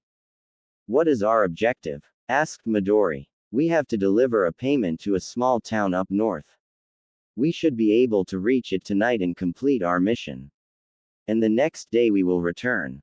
That seems really easy, said Naruto. Yes, it could be, but according to the information we got, they have problems with bandits in that area lately. Okay, then let's go, said Naruto and moved, others following him. They already ran for several hours when Naruto sensed proximity of other humans. There is someone before us, he signaled with his fingers. Where are they? Signaled Hayate back. About 200 meters ahead. They are hiding inside the forest on the right-hand side of the road, Naruto answered. We will circumvent them. Naruto, keep some distance between us and them, Hayate signaled back. Naruto nodded and took up to the trees on the left side of the road. When they were a good distance away, Naruto asked, why didn't we confront them? Because it isn't our objective. Everyone, listen very carefully. Mission objective is always more important than other options. If you want to do something more, then first complete mission objective and only then focus on another things. Only situations in which this rule is questionable or life and death problems. For example, if you had to choose from 2 options, to complete a mission or to save life of your teammates. So for example, in this mission would be reasonable to save life of your teammates, because this mission is not really important. But there will be missions in which results are much more important and you will be required to accomplish them at any cost. Even if it meant to sacrifice everyone on your team. And it will be you, who will have to decide what is more important. Okay sensei, they chorused. Brats. Didn't I tell you how to properly call me? Asked Hayate in annoyance. They smirked. You did, sensei. Brats, do not provoke me. Tried Hayate, but in reality he wasn't really angry. Those brats grew on him. How do we provoke you, sensei? Chuckling followed. Naruto woke up with a yawn, then opened his eyes. Saburo stood above him. You always woke up when someone is close. How do you do that? Asked Saburo. I don't know really. I think that it is side effect of the usage of my sensor technique, shrugged Naruto and got up. I already woke up others, said Saburo. Okay, nodded Naruto and started packing his military sleeping bag. They already finished their mission and received payment for it. But when they described their encounter with likely bandits, mayor of the small village called Aribu, hired them for their second C-rank mission. Their objective was to track the bandits and kill them. Apparently the villagers didn't want to have blood on their hand. Alright everyone, you know what our objective is. Does anyone have any question? Asked Hayate seriously. Is it normal to outright kill bandits? Shouldn't there be trial or something? Asked Saburo. Not in this case. If we would be closer to Konoha, then we would capture them and brought them with us for trial, but this area is governed by Aribu village. And let me tell you one ugly fact. No one in Konoha wants to bring more criminals to the already full prisons, if there is another option, explained Hayate. Saburo, Naruto and Midori nodded. Okay, then let's move. Naruto, you lead. I don't sense anyone, said Naruto, frowning in concentration. He spread his perception to at least 200 meters, but there was no one. Then we will track them. There should be plenty to trace. Do you know the exact location where you sense them? Asked Hayate. I believe so, said Naruto already moving. They moved quickly but silently. Naruto led them to the place which seemed like some type of camp. There was extinguished campfire and some downed tree trunks used probably as benches. There are tracks, called Midori. Hayate agreed and so they moved. No one spoke. Only occasional rustling of leaves or snap of twig could be heard. It took them almost 3 hours to sneak through the vegetation until Naruto sensed something. He signaled and moved little bit closer. 8 enemies, signaled Naruto. We will first check if they are really bandits and if so, we will ambush them. Understood, signaled Hayate back. Everyone nodded. They slowly approached their targets. This time the location looked like proper camp. There was even wooden cabin. To the side sat several men around fire and seemed to be arguing about something. Their clothes was dirty and there could be seen some crude-looking weapons on some of them. 2 inside the cabin, signaled Naruto. We ambush them on my signal. Thrown weapons, signaled Hayate and continued. I take the 2 on the right side, signaled Naruto and moved into position. He saw Midori move in opposite direction. Naruto prepared 2 shurikens and waited. Attack, signaled Hayate. Naruto threw his shurikens in rapid succession. There was moment of total silence and then there were screams, followed by several thuds.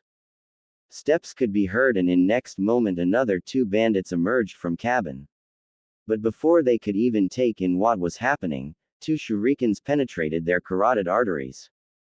Some of them are still alive, signaled Naruto. Check them. Be careful, signaled Hayate back. Naruto created single earth clone and ordered him to check corpses. One could never be too careful. Then he went to corpses which his clone already checked. First corpse had shuriken driven deep into back of his skull. Second was in similar state.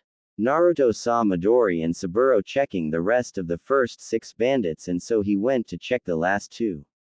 The first one had, as Naruto assumed, shuriken buried in his neck, but the second one was different matter. The bandit had to try to dodge or something because the shuriken ended in his left eye. Naruto paled. In the next moment he vomited. You did well, said Hayate somewhere behind them. This wasn't fight but slaughter, responded Saburo in disgust. Yes, and you should get used to it. This is how shinobi life looks like, he shrugged. Naruto stood up, cleaned his mouth and asked, what now?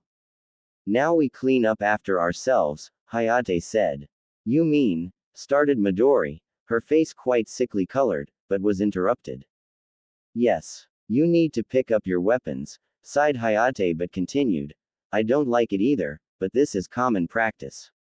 We don't want to equip anyone coming here with quality steel. Now pick up your weapons and search all bodies. All their property is according to shinobi law yours. That is really cold-blooded, said Naruto. Yes, it is. If you want, donate their money, if they have any, to orphanage or hospital. They will use it much more effectively than them, said Hayate and leaned against the cabin. Be quick and thorough. Naruto just started his wind affinity training, when Hayate brought their third mission. 5 days after completing the first and the second. And compared to them, it turned into 4 completely boring days. They had to escort some merchant to some village in the south of Land of Fire. 2 days of slow walking and boredom to their destination and 2 back. Thought Naruto had it probably better than others in their team. With his detection technique as he renamed it, because it had very little to do with the original jutsu and his new Senbon balancing exercise. It proved to be significantly harder than kunai balancing, thanks to their size. Their fourth mission was similar to the first. Only this time they had to take care of 12 bandits. And so they picked up their fifth mission in bored fashion. Partially because it was the same merchant as in the second mission, only this time they traveled to northwest. Naruto signaled halt. The caravan stopped. Next moment Hayate, Midori and Saburo was beside him. Did you sense something, Naruto? Yes, 9 humans. Then it shouldn't be problem, started Midori. They have chakra. All 9 of them. Fuck. If there is more than one Jonin level shinobi we don't have a chance probably. How far away they are? Asked Hayate. Something between 200 and 300 meters and they are nearing us. Walk pace. Both sides of the road. And there is slight possibility that they know that we know that they are here. You know how the technique works. Yeah, everyone turn on your radios. Create clones, put them at your positions and also hide some clones to the civilians to protect them. Midori, do not hesitate using the explosion feature of your fire clones. And don't sacrifice yourself for civilians. If we are dead, they are dead. If we are alive, they are alive. Originals will try to ambush them from behind.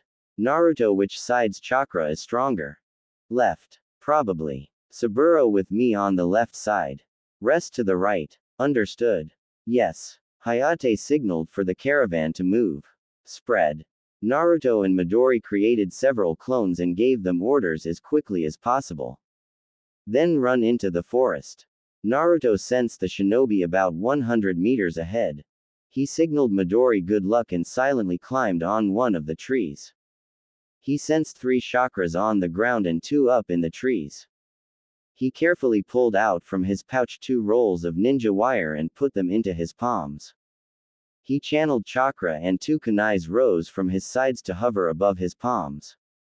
Then the ends of wires rose like little snakes and tied themselves to their ends. Naruto then quickly ascended above the treetop and silently sneaked across the leaves, chakra spreading his weight. He stopped just few meters before the enemy and froze. He raised his palms and rest of the wires unrolled.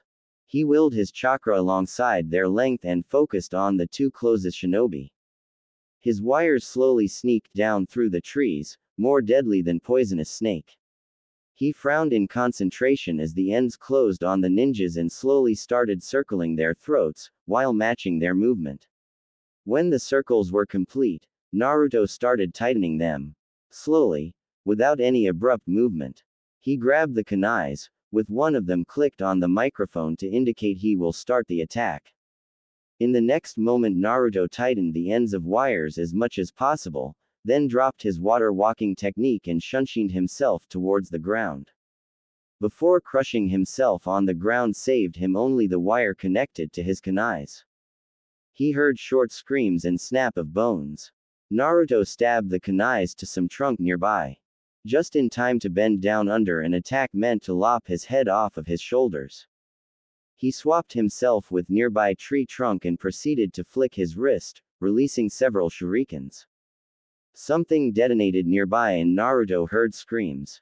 The enemy ninja deflected the projectiles easily and closed the distance between them. He gripped some type of sword. Naruto started backpedaling. The enemy shinobi smiled cruelly and cried, "You are dead." In that moment he also crossed one of Naruto's shurikens. Naruto raised his arm with kunai and swapped positions. Then drove the kunai to Ninja's back. The enemy screamed, but didn't died. In the next moment Naruto was hit with lightning attack through the handle of kunai. His vision blackened and knees buckled. Naruto opened his eyes. He was still in the forest. He was lying on something. It was the enemy ninja. He jumped up, searching the surrounding for signs of life. He sensed someone and ran. Midori was lying on the ground, trying to stop a bleeding from her hurt leg. He dropped next to her, already pulling out a bandage. "I will fix it," he said and proceeded to stop the bleeding and bandage it quickly, while ignoring her screams of pain. "I will kick you for this," Midori managed to say. "I will be waiting," Naruto smirked, then added. "I am going to check the other side." "Go," nodded Midori weakly. Naruto ran as fast as possible and whenever the terrain allowed it shunshined himself. He came across the caravan where everything seemed to be alright. He ignored civilians' calls and screams and sprinted to the other side of the road. Naruto sensed 3 chakras, and he was pretty sure that 2 belonged to Saburo and Hayate. He heard something. He sneaked slowly, not wanting to reveal his presence. There were 2 quickly moving bodies and he could hear clinking of steel. He looked carefully through the leaves of nearby bush. Hayate was fencing with some other guy. And even thought the unknown shinobi had only kunai, he seemed to be able to match Hayate. Little bit to the side was lying Saburo. Naruto sensed that he was alive, but probably unconscious. Naruto frowned for a moment and called his chakra.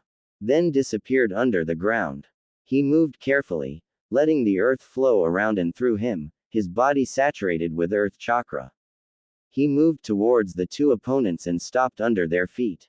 He could feel any little disturbance in the earth as they moved in quick pace. Naruto concentrated on the movement of enemy shinobi. He had only one attempt to surprise him, he had to do it right.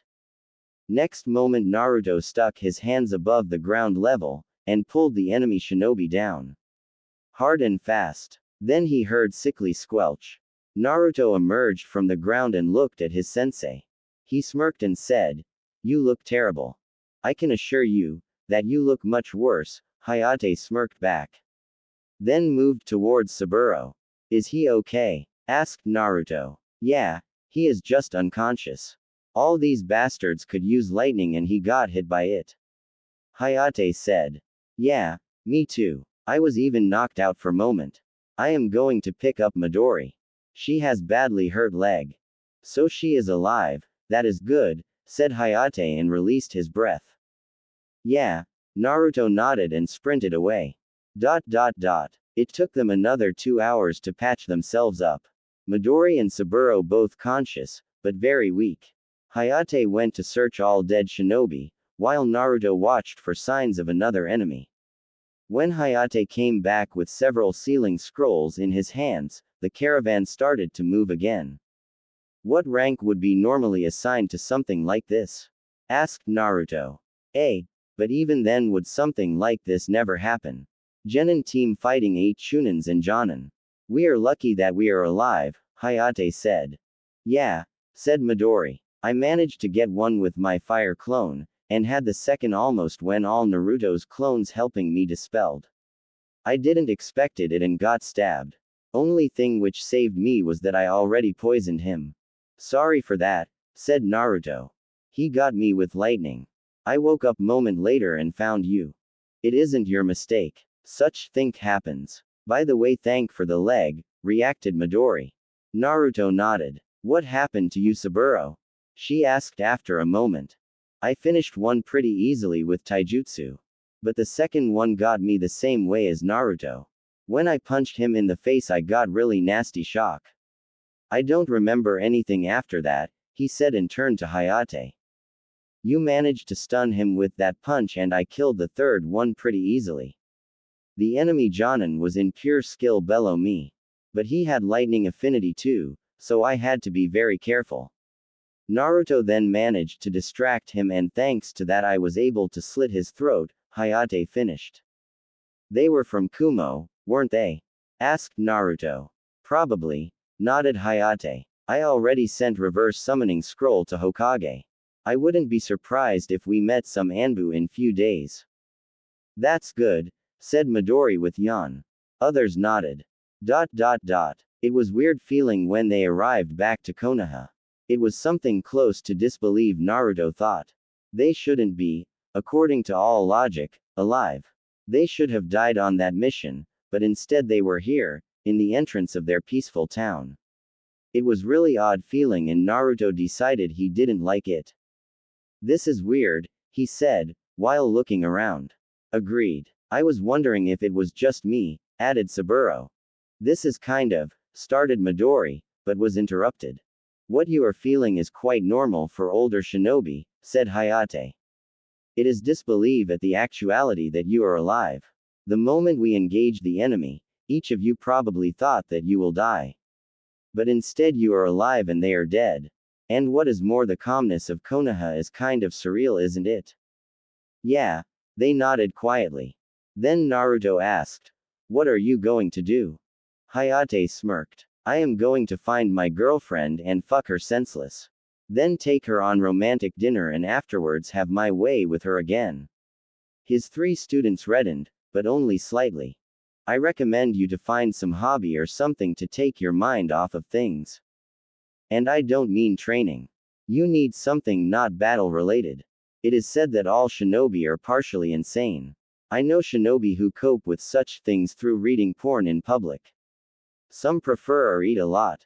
I know few who like to cook and few whose actual cope mechanism is to pretend that they are completely normal, Hayate chuckled. Go find out what is it that can get you relaxed and back into your game. Next 2 days are free. Got it? Yes, sensei, they chorused quietly. Hayate shunshined away towards Hokage Tower and Saburo helped Midori to the hospital, because he needed medical attention too. Naruto was left alone, in gates of Konoha. He raised his sight to the sky. He smiled. He could contemplate about his hobby while cloud watching. Naruto was lying on treetops of some forest. He didn't know where he exactly was, and right now he didn't even care. His dorsal tenketsu were spreading his chakra and by extension his weight across the sea of leaves, so he wouldn't fell through then. He was moving in slow waves, following the movement of tree branches underneath him. He moved his fingers absent-mindedly and his chakra flew around him. Naruto willed it towards the tree. He guided it against the twigs, then branches down towards the trunk. When his chakra brushed against the ground, he could feel the earthen feel of earth chakra. He grabbed it and entwined it with his own. Each droplet of his chakra paired with earth one, just like he did when he created earth clones or used the earth walking technique. They moved together as one entity, but still separated. They touched, brushed and felt each other, the ground and trees. They explored. But Naruto could feel the increasing longing of the other chakra to return to its home, to the earth. And so he did. However, when he hit the ground, expecting his own chakra to meet usual resistance, something he didn't expect had happened. He moved through it without practically any resistance. The earth chakra serving as guide. He willed the chakra deeper. It eagerly obeyed him. Then he spread it, just like he did with his normal detection technique.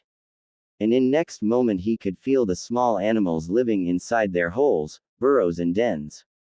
Naruto laughed. He was an idiot. He had the solution to his problems with detection jutsu before his nose the whole time.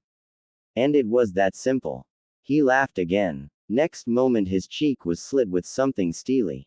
Naruto rolled to the side, adrenaline pouring into his bloodstream. He was so absorbed in his discovery, that it limited his awareness. He immediately felt chakra several meters behind him. He turned and faced his opponent in combat stance. It was some girl, no. It was woman with purple hairs. She had jacket with mesh shirt underneath it and really short brown shorts. Who and what are you doing here? This is my forest, she said with smirk. Really? I wasn't aware that this area belonged to someone, retorted Naruto. If I remember correctly, then this should be some training area. I am not sure about number. It is. It's known as Forest of Death or Training Area number 44 and it is closed to lowly genins like you, she smirked evilly again. Ah, I see how it is, Naruto smirked. You pretend that you are some big shot and own this place, but in reality you just train in here. You are pretty cheeky for someone so small. What is your name? She asked still smirking, while pulling out second kunai. I am Naruto, why do you want to know? I want to know who I will beat to bloody pulp for trespassing into my area, she bared her teeth. I see, said Naruto slowly. And what is your name? He asked. Anko Mitarashi of course. Why do you want to know? Because, Naruto smirked and pulled his own kunai. He then swapped placed with her kunai and proceeded to slash her across cheek. Then shunshined away. Arg, you are dead, cried Anko and started after him. Catch me if you can, smirked Naruto and shunshined again. What followed was the most dangerous, craziest, insane and fun game of tag Naruto ever played. He had to pull every little trick he could to stay away from that crazy bitch. He shunshined, swapped, run, dodged and parried. He never had the opportunity to even think about attacking her, that was how hard she pressed him. After almost 1 hour of this insanity Naruto was tired. He still had some chakra, but it was his body which ran out of stamina. And so he stopped in the first clearing he found. I am dead, he croaked and dropped to the ground. Yes you are, he heard above himself. Anko dropped next to him on her knees and took deep breaths. Sweat drenching her body. Didn't you wanted to beat me? Asked Naruto. I want and I will, but I have to rest first, she groaned and fell on her backs next to Naruto. Don't you dare to move. It will be much worse then, threatened Anko. I can't. I don't have energy for that, said Naruto honestly and then smirked. But I have to say, that it was pretty fun. Yeah, what you can do with Shunshin and Kawarimi is insane. It looks like some really advanced version or something, Anko said impressed. Nah, just really advanced chakra control. That's all, said Naruto. That must be some chakra control, snorted Anko. Naruto just laughed and lay there. So will you answer me finally? Asked Anko after a moment. What do you mean? Naruto turned his head towards her. What were you doing? That. Thinking. My team almost died on last mission. Hell, I still don't believe that I am really alive. Our mission turned completely insane and we somehow survived it, he shrugged. So you was thinking about? Our sensei told us to find some hobby to relax. He called it cope mechanism or something.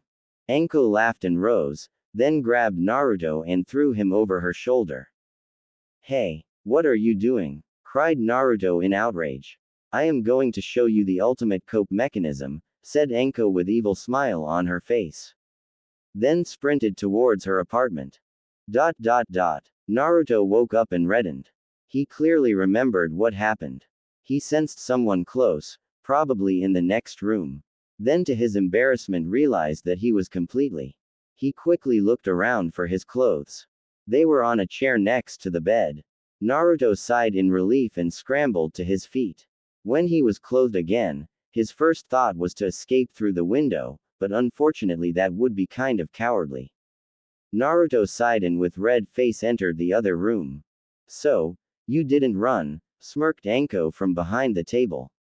She had Dango stick in her hand. Naruto reddened even more and sighed in resignation. I thought about it, he shrugged. Yesterday you told me that your name is Naruto, right?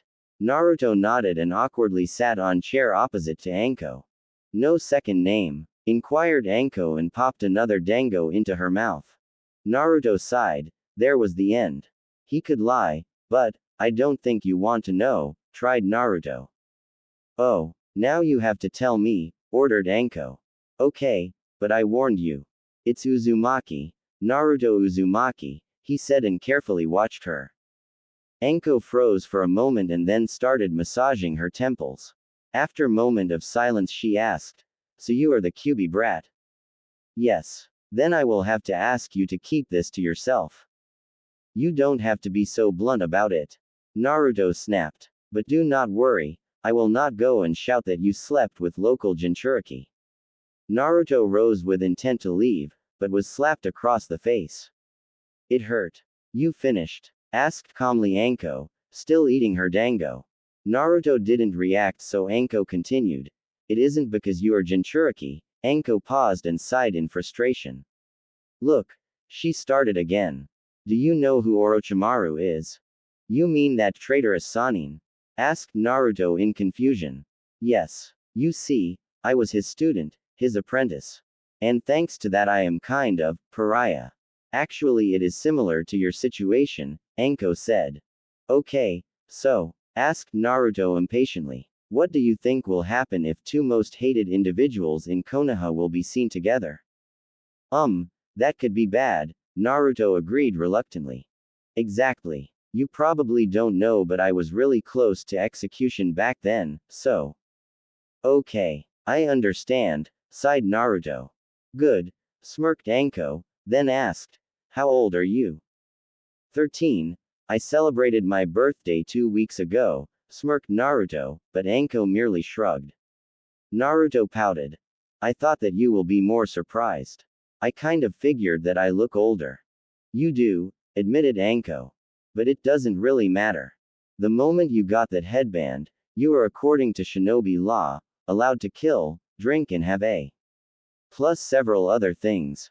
Okay, so what now? Naruto asked. Nothing. I don't do relationships. If you will need help to cope again, then come, said Anko and smirked again, when Naruto reddened. I have to be kind of inexperienced. Why would you offer something like that to me? Asked Naruto uncomfortably. I just like to see you squirming below me. So what did you do during those 2 days? Asked Hayate with smile. I took up another martial art. It is designed more for meditation than fighting, said Saburo. Gardening. Mainly poisonous plants, smiled Midori. Quote. Naruto. I played tag. Exclaimed Naruto. Others sweated. Quote. In training area 44. Hayate sweated. Naruto smirked. In the following month they took another 4 C-rank missions. Between them everyone started on their second elemental affinity and to that added something of their own. In Naruto's case that meant intensive lectures in swordsmanship with Hayate, training with his newly discovered variation of detection technique and learning how to maintain the underground and normal parts simultaneously. Plus occasional visit to the Forest of Death. It was on one of their training days that Hayate surprised them. So, I brought something for you, he said and handed each of them some form. Chunin exams, exclaimed Midori. Yes. Next Chunin exams are held in 3 weeks in Suna. If you want to participate, then fill these forms and return them to me. Hayate said. The 3 young shinobi looked at each other, then back at Hayate. Do you think that we are ready? Asked Naruto. If I wasn't, why would I give you these forms? Tilted Hayate his head. Right, said Naruto smartly and scratched his neck. Does someone have a pen? I have, responded Midori, but added, but you will have to wait until after me. So you want to go? Smiled Hayate. Of course, they chorused. Naruto was eating his rightfully earned ramen, inside the Ichiraku's ramen stand, when he sensed someone approaching at high speed. He paused and looked to his right. Next moment Anbu with whitely painted mask appeared. Naruto snorted. The Anbu had fox mask. Uzumaki Naruto? Asked the Anbu. Yes. You have been summoned before Hokage, Anbu answered. Okay. I will be there as soon as I finish this, Naruto pointed at his bowl of ramen. The Anbu nodded and disappeared. Hello Naruto, greeted him Sarutobi. Hokage-sama, Naruto nodded in formal greeting. I was told that you wish to speak with me.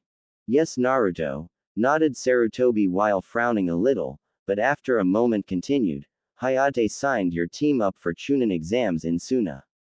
And there is one thing that you need to be aware of.